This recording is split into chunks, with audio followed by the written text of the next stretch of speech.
The man split a distant mountain in half with a single strike, but his teacher still thought he was a useless failure because after studying under the teacher for more than 10 years, he still couldn't learn any magic. In frustration, the teacher decided to expel him from the Magic Academy. Before he left, the teacher handed him a jade pendant and told him to go down the mountain to find his biological parents. The teacher explained that people down the mountain value magic greatly and judge others based on their magical ability. If the man didn't want to be attacked or targeted, he should avoid using his strength casually.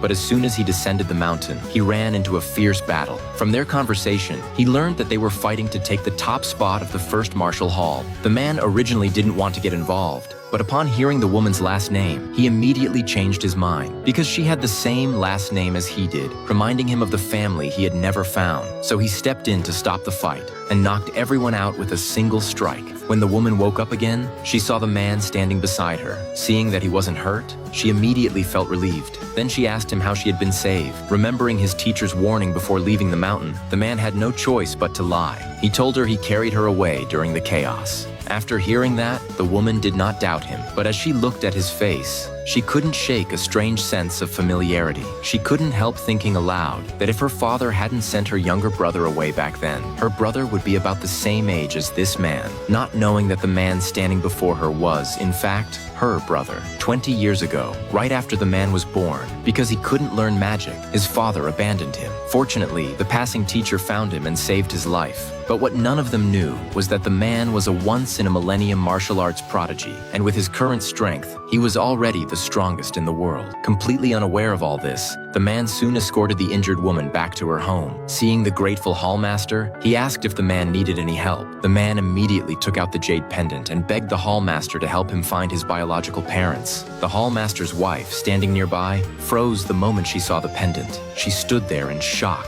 because the man was the child they had lost many years ago. Just as she was about to acknowledge him, the hallmaster grabbed her arm to stop her. She looked at him in confusion, but the hallmaster ignored her. Only after their son was taken to a guest room did the wife dare ask for his reason. But the hallmaster's explanation was utterly ridiculous to her, because the man couldn't learn magic. The hallmaster feared being mocked by others, and considering the man could threaten to leave the family, the wife didn't dare argue further, because in these chaotic times, without the protection of a family, all that awaited them was death. The next day, the man saw a group of students training as they attacked a giant stone, but the stone didn't change at all. After they left, the man couldn't resist testing it himself to see how hard the stone really was, so he swung his blade at it. In the next second, the stone split cleanly in half. He assumed it was just an ordinary rock, not knowing it was a fallen meteorite, and even the chains wrapped around it were forged from meteorite iron weighing 1,000 pounds. Normally, only top-tier magicians could cut through that stone. When people saw the stone split in half, they stared in shock,